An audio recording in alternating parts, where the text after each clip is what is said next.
O'zbek xalqi birlashadigan kun haqida gapirmoqchiman. Bilasiz, 18-noyabr kuni bizni ikkita muhim uchrashuv kutmoqda.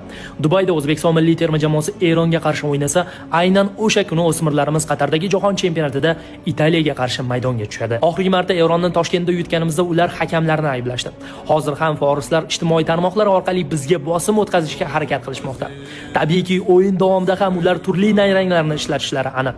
Lekin biz Erondan qo'rqadigan va ularga yutqazadigan davr o'tib bo'ldi. Nazarimda neytral hudud va final. Biz o'z kuchimizni maydonda ko'rsatib qo'yishimiz kerak. Islom Ismoilov shogirdlarini ham jiddiy sinov kutmoqda. Italyanlar har qanaqa yosh toifasida kuchli, lekin futbolchilarimiz bu raqibni ham mag'lubiyatga uchratib, tarix yaratishiga ishonamiz.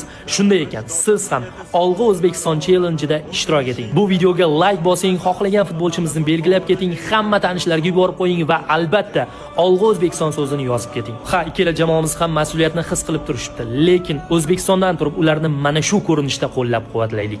Men sizga ishontirib ayta olamanki, bu video futbolchilarimizgacha albatta yetib boradi. Futbolda ruhiyat juda ham muhim. Ularni ruhan qo'llab-quvvatlaylik. Hozir birikadigan, birlashadigan vaqt. Olg'a O'zbekiston, biz siz bilanmiz.